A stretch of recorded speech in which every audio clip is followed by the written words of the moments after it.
আপনাদের সবাইকে স্বাগত জানাচ্ছি। এখানে উপস্থিত আছেন আমাদের মাননীয় চেয়ারম্যান আলহাজ মোহাম্মদ মোসাদ্দেক আলী, আমাদের সম্মানিত পরিচালক জনাব নুরুদ্দিন আহমেদ, এবং তার পাশে বসে আছেন আমাদের মাননীয় ব্যবস্থাপনা পরিচালক জনাব আশফাক উদ্দিন আহমেদ। আমাদের অনারেবল চেয়ারম্যান অনেকদিন পরে দেশে ফিরেছেন।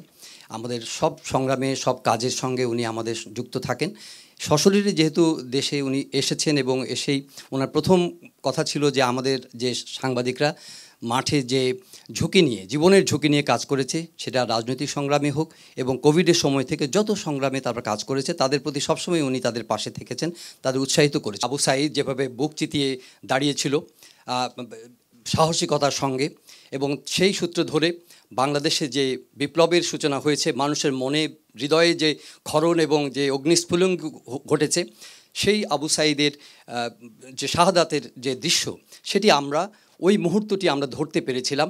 এটা আমরা নিজেদেরকে সৌভাগ্যবান মনে করি যে আমরা ইতিহাসের একটি অংশ, এবং আবু সাঈদ আমাদেরকে একটা নতুন ইতিহাস রচনার যে সুযোগ করে দিয়েছে, যে পরিবর্তনের যে সূচনা করেছে, সেটাকে আমরা শুধু একটু স্মরণ করার জন্যই এই অনুষ্ঠানটি আয়োজন করেছি ওনার একান্ত আগ্রহে। মিডিয়া আমরা হয়তো অনেক সংগ্রামের মধ্যে, অনেক চাপের মধ্যে কাজ করেছি, কিন্তু আমরা নিরন্তর চেষ্টা করেছি মানুষের পাশে থাকার জন্য। সবসময় আমরা পেরেছি, সব কিছু আমরা করতে পেরেছি তার নয়, কিন্তু এনটিভির একটা ঘোষিত কী বলবো, যে একটা এডিটোরিয়াল পলিসি, সম্পাদকের নীতি আছে যে মানুষের পাশে যে কোনো সংগ্রামে, যে কোনো ত্যাগে আমরা তাদের পাশে থাকার জন্য প্রতিশ্রুতিবদ্ধ। এই মুহূর্তটিকে যা শেয়ার করার জন্য যে আমাদের এই দুজন ক্যামেরাম্যান এবং আমাদের রিপোর্টার ওই মুহূর্তটি ধারণা আপনারা নিশ্চয়ই জানেন, এবং এইটুকু আমি শুধু বলতে চাই যে 16 তারিখে সেই ঘটনাটির পরে, সেই তার শাহাদাতের পরে, আত্মত্যাগের পরে আমাদের কাছে প্রচুর প্রেশার এসেছে, এবং আমাদের অনারেবল চেয়ারম্যান উনি বাইরে ছিলেন, এমডি সাহেব আমাকে বলেছেন, এবং উনি কিন্তু স্ট্যান্ড বাই করেছেন যে এই ভিডিও এনটিভির ডিজিটাল ওয়ার্ল্ড থেকে এই ভিডিও মুছবে না। উনি কিন্তু চরম ঝুঁকি নিয়েছিলেন সেদিন। বলেছেন যে আমাকে বারবার ফোন করা হচ্ছে, আমি বলেছি যে আমি অনারেবল চেয়ারম্যানকে ফোন করেছিলাম যে আমি তো প্রচণ্ড চাপের মধ্যে আছি, এই ভিডিও আমরা কি করব ডিজিটাল ওয়ার্ল্ডে। এখানে আমাদের অনলাইনের হেড আছেন জনাব ফখরুদ্দিন জুয়েল, উনিও জানেন, কিন্তু উনির ফার্ম, রিজিড, কমিটেড ওনার স্ট্যান্ড ছিল যে যা হবার হবে, আমরা এই ভিডিও কিন্তু আমরা নামাবো না। জনাব ফখরুল আলম কাঞ্চন, আমাদের অনারেবল সিএনই, আমি যদি জাস্ট 1 মিনিটে যদি কাঞ্চন ভাই আপনি যদি আপনার অনুভূতি বলেন। আমি একেবারেই দুটো কথা 30 সেকেন্ডেই বলে ফেলতে চাই। সেদিনকা দুপুরের নিউজ এডিটর ছিলাম আমি, এবং যখন রংপুরের এই খবরটি আসলো, তখন আমরা সিদ্ধান্ত নিলাম যে আমরা লাইভে ঢুকব। আপনারা জানেন যে সে সময় মিডিয়ার উপর এক ধরনের অলিখিত এক ধরনের এমবার্গো ছিল, নানামুখী সেটি তো। কিন্তু এই যখন সব কিছু, সব বাধা নিষেধাজ্ঞা সব কিছু উপেক্ষা করে নিউজ রুম থেকে একটি চাপ ছিল যে কাঞ্চন ভাই আপনি ইয়াতে যান, লাইভে যান, আমরা ফুটেজে আসি, লাইভে যান। আমি বিশেষ করে থ্যাঙ্কস জানাবো শফিক শাহিনকে এবং আমার অন্যান্য কলিগকে, সবাই মিলে আমাকে এই ধরনের চাপের মধ্যে ফেলে দিল যে আমি তখন না গিয়ে আমি সব ভুলে গেলাম যে নিষেধাজ্ঞা আছে, এই আছে, সেই আছে, অবশ্যই আমরা সে লাইভে গেলাম, এবং লাইভ অনেকক্ষণ চললো, এবং সেই লাইভে আমরা আমাদের চোখের সামনে আমরা দেখলাম যে কীভাবে আবু সাঈদ তার বুক চেতিয়ে দিল, গুলিবিদ্ধ হলো, এবং সে ঘটনাস্থলে শাহাদাত বরণ করলো। দোয়া করি আল্লাহ আবু সাঈদকে কবুল করুন, সেই সাথে যেসব ছাত্র জনতা এই আন্দোলনে ছিলেন, দোয়া করি আল্লাহ যেন তাদের সঠিক পথে রাখে এবং দেশটার জন্য তারা কিছু করে যায়। আজকে যেখানে আমরা কথা বলছি, যদি 16 তারিখ না আসতো, যদি 5ই আগস্ট না আসতো, হয়তো আমরা এখানে দাঁড়িয়ে বা বসে কথা বলারও পরিস্থিতি আমাদের থাকতো না, বা আমরা হয়তো এক একজন এক এক জায়গায় ছিন্ন বিচ্ছিন্ন হয়ে যেতাম। তো আবু সাঈদের শাহাদাতের পথ ধরে অন্যান্য যারা জীবন দিয়েছে, তাদের আত্মত্যাগের বিনিময়ে আজকে আমরা এখানে সমবেত হতে পেরেছি। তো আবু সাঈদের সেই দৃশ্য যিনি ধারণ করেছেন এবং যিনি তত্ত্বাবধান করেছেন, যিনি ধারা বর্ণনা দিয়েছেন, দুজনেই আমাদের সামনে উপস্থিত আছেন। আমি প্রথমেই আমাদের রংপুরের এনটিভির ক্যামেরা পার্সন আসাদুজ্জামান আরমান, তাকে বলবো তার সংক্ষিপ্ত সেই সময়ের যে দৃশ্যপট ছিল সেটি আপনাদের সামনে তুলে ধরবার জন্য। আসসালামু আলাইকুম।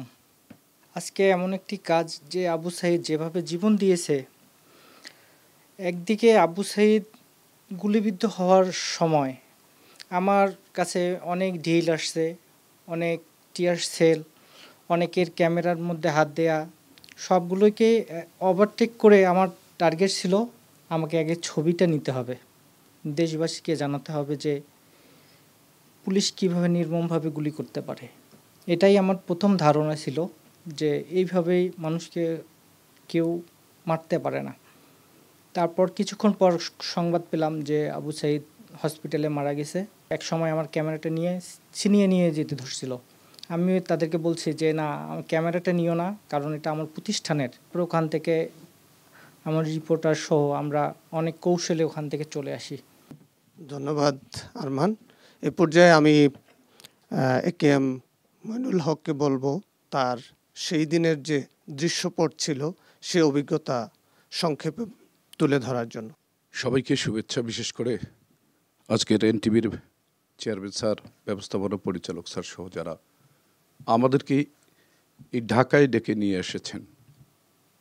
মাঠ পর্যায়ে কাজ করি, কাদামাটির সোদাগন্ধ হৃদয়ে ধারণ করি, আর লিখতে চেষ্টা করি যেটা দেখেছি, অথবা দেখাটাকে পরীক্ষা করে যে দেখাটাকে সত্য মনে হয়েছে সেটি বলার চেষ্টা করি।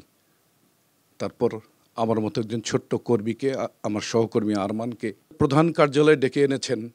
আসলে বলার ভাষা বন্ধ হয়ে যাচ্ছে আবেগে।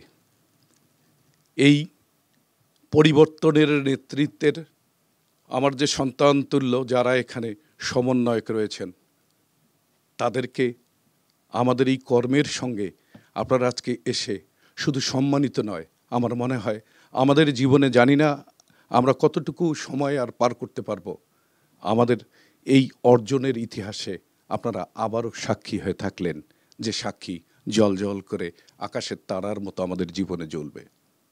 সেদিনের কথা যদি বলতে চাই, অনেক কথা বলতে হয়, সে কথা বলবো না। শুধু বলবো এনটিভির এই লাইভটা দেখানোর পরে আপনারা জানেন 17 তারিখে বেগম রোকেয়া বিশ্ববিদ্যালয়ের পুলিশ ক্যাম্পের ইনচার্জ ধনঞ্জয় বাদী হয়ে একটি মামলা করেছে, যে মামলাটি ছিল সম্পূর্ণরূপে আন্দোলনকারীদের বিরুদ্ধে।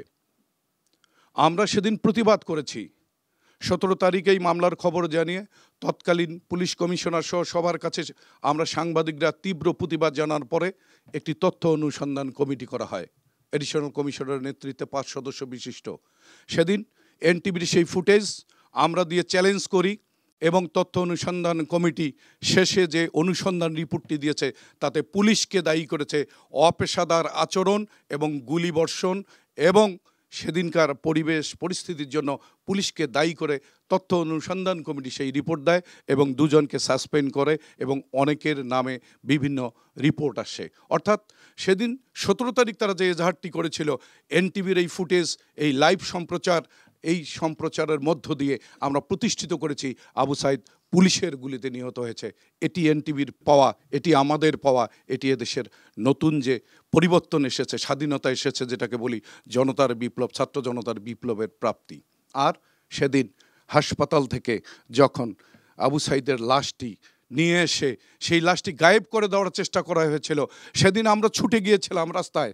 আমরা ছুটে গিয়ে সেটি যখন কারো হাতে মোবাইল, কারো হাতে ক্যামেরা দিয়ে যখন আমরা সেটি ফুটেজ করা শুরু করছি, আবার বাধ্য হয়ে সেই লাশটি রংপুর মর্গে ফেরত নিয়ে যাওয়া হয় এবং সেখানে সংরক্ষণ করা হয়। আমরা যে কাজটি করেছি, আমি এই কাজের জন্য প্রথমেই মহান সৃষ্টিকর্তার কাছে কৃতজ্ঞতার পাশাপাশি এনটিভির মাননীয় চেয়ারম্যান মহোদয়, ব্যবস্থাপনা পরিচালক মহোদয় সহ এনটিভির নিউজ রুমের যে মানুষগুলোর ছোঁয়ায় আমাদের মতন সেই পথে প্রান্তরে পড়ে থাকা, পিছনের সারিতে পড়ে থাকা মানুষগুলো সামনের কাতারে আসতে পারি, সেই সংবাদ গড়ার কারিগর বিচক্ষণ মানুষগুলোর নেতৃত্ব সেদিন ছিল বলে আমরা কিন্তু এনটিভিতে কাজ করতে আজও পারছি। আমি সবার কাছে কৃতজ্ঞতা জানাই।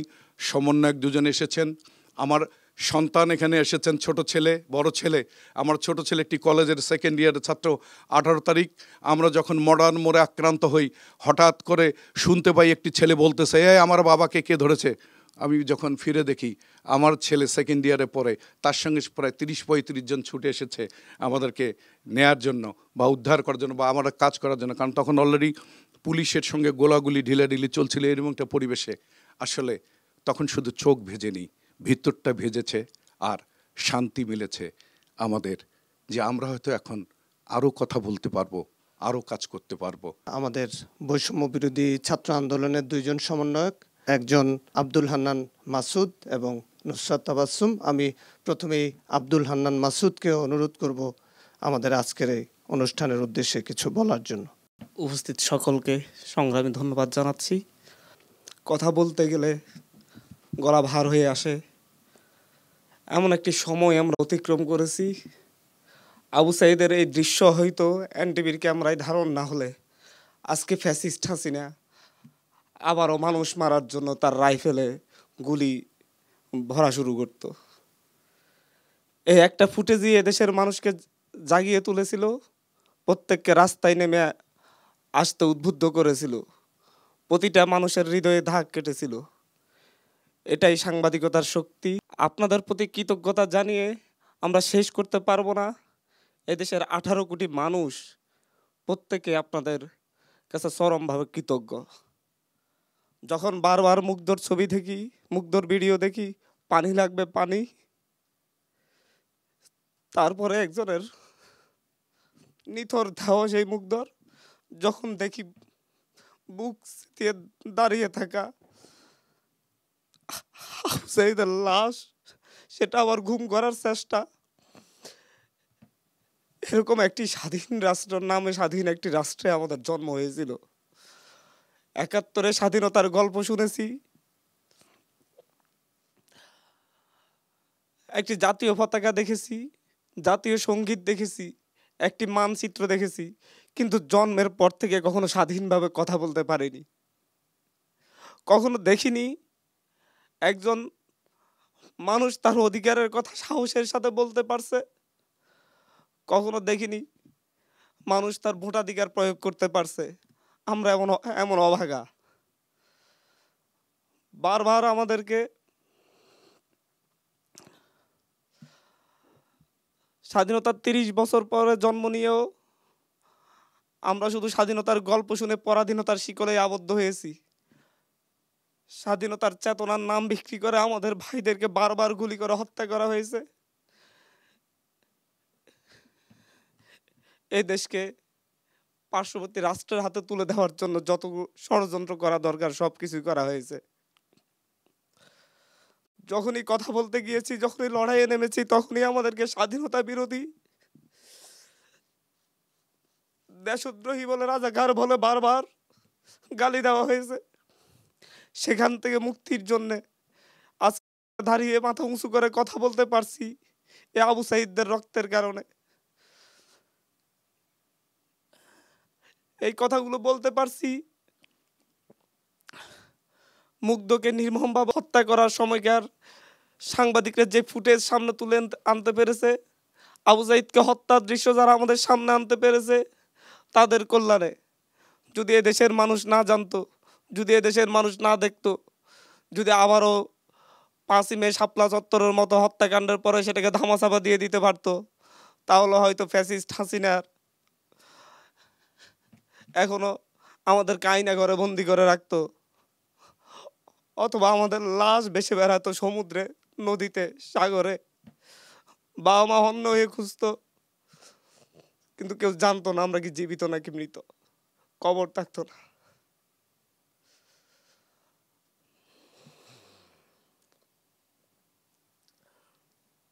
আমি এখান থেকে বলবো, আপনারা যেমন 5ই আগস্টের আগ পর্যন্ত সাংবাদিকরা আমাদের কাছে সত্য তুলে ধরেছেন, এদেশের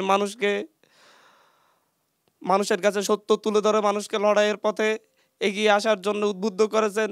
সামনের দিকে এই দেশের প্রকৃত স্বাধীনতা পুনরুদ্ধারে, এদেশের মানুষের মুক্তির জন্যে আপনারা আমাদের পাশে থাকবেন। এদেশের সকল মানুষ যেন ঐক্যবদ্ধভাবে এদেশের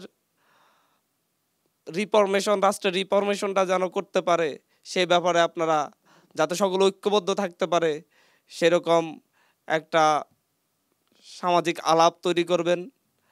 রাষ্ট্রীয় গ্রহণযোগ্যতা তৈরি করবেন। এ পর্যায়ে নুসরাত তাবাসসুম আপনাকে অনুরোধ করছি বলার জন্য। আজকে আমরা এখানে এমন একটি সাহসী কর্মকাণ্ডের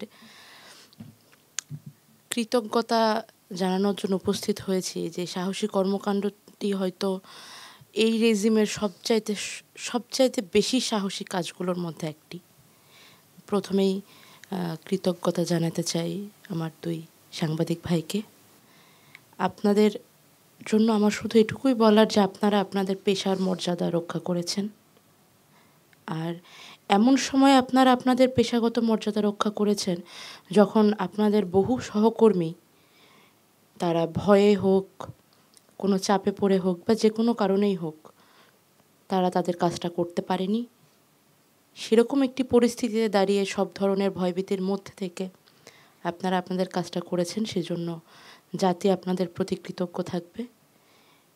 একই সঙ্গে আমি এটাও বলতে চাই যে আপনাদের জন্য আপনাদের সহকর্মীরা নিশ্চয়ই গর্ববোধ করে, কেউ তো তাদের হয়ে সঠিক কাজটা করতে পেরেছে এটা বলে। এখানে পাশের স্ক্রিনেই আবু সাঈদের হত্যাকাণ্ডটি দেখানো হচ্ছে। এখানে পর্দার বাইরে থেকে বসে এই দৃশ্যটি দেখে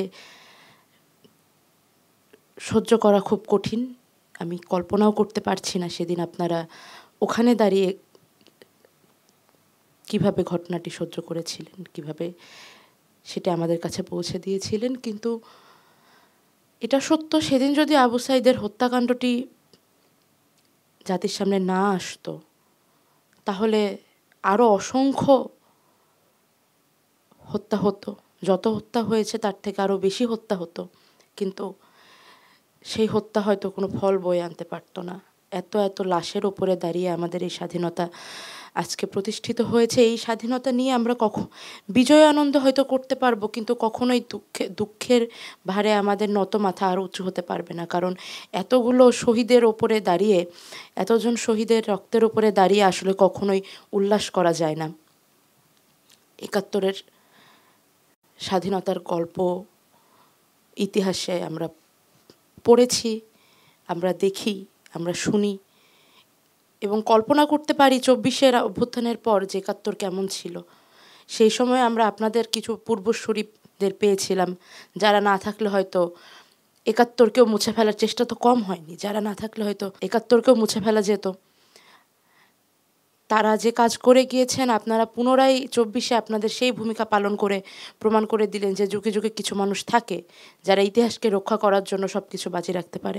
যতজন শহীদ আমরা পেলাম, বাংলাদেশ তাদের মনে রাখবে এবং আমরা এটা কথা দিচ্ছি, আমাদের এই শহীদদের আমরা আগামীর বাংলাদেশকে কোনোদিনই ভুলতে দিব না। আমরা আজীবন তাদের মনে রাখব, তাদের স্মরণ করব, তাদের প্রতি কৃতজ্ঞতা প্রকাশ করব। এবং এখানে দাঁড়িয়ে আমি বলতে চাই, ২০২৪-এর ছাত্র জনতা অভ্যুত্থানের জীবিত অংশীদার হিসেবে আমার কোনো অহংকার নেই, আমার কোনো গর্ব নেই। এই বিজয়ের সত্যিকার মালিক তারাই যারা আমাদের মাঝে আজকে নেই।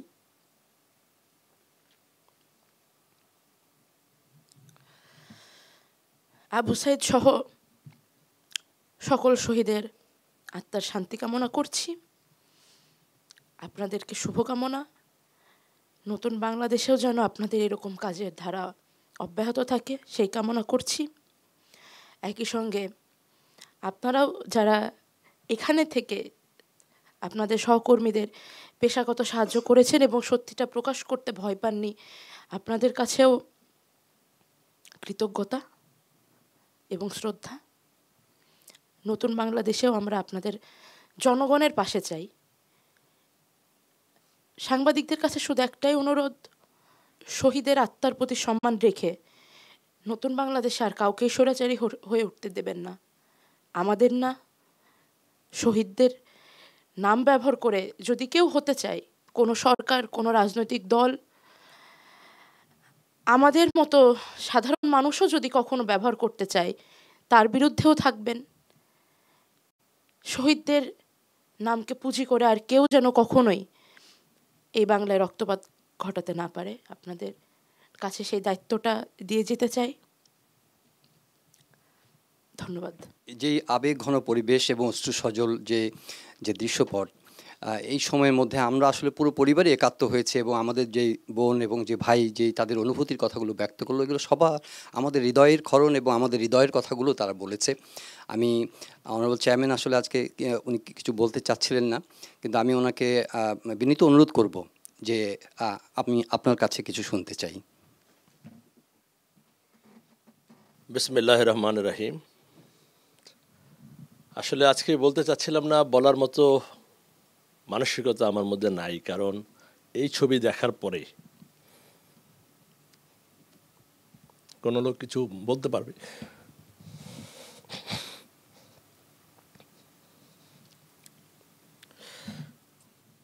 আবু সাইদ শুধু জীবন দেয়নি, এই দেশটাকে স্বাধীন করে দিয়ে গেছে। তার সাথে যারা সারা দেশে যারা শহীদ হয়েছে, আমি আল্লাহর দরবারে দোয়া করি আল্লাহ তাদের জান্নাত নসিব করুক, এবং আমরা যারা বেঁচে আছি তাদের রক্তের বিনিময়ে আল্লাহ যেন আমাদেরকে হেদায়েত দেয়, আমাদের দ্বারা যেন এই দেশের বিরুদ্ধে আর একটা দিনও যেন আমরা চুপ না থাকি, ভয় না পাই। এক আল্লাহ রব্বুল আলামিন ছাড়া কাউকে ভয় পাওয়ার নাই। দেশের জন্য আজকে আমাদের সন্তান তুল্যরা যা কথা বললেন, যে দায়িত্ব দিয়েছেন, আমি আগেও বলেছি, এনটিভি বাংলাদেশের টেলিভিশন, বাংলাদেশের জনগণের টেলিভিশন, তোমাদের টেলিভিশন, আগামী প্রজন্মের টেলিভিশন। এই টেলিভিশন সকল সময় এই দেশের স্বার্থে, দেশের জনগণের স্বার্থে কাজ করবে। যত দরকার হবে, যখন হবে, তোমরা এই টেলিভিশনকে তোমাদের জন্য ব্যবহার করতে পারো, এটা তোমাদের টেলিভিশন।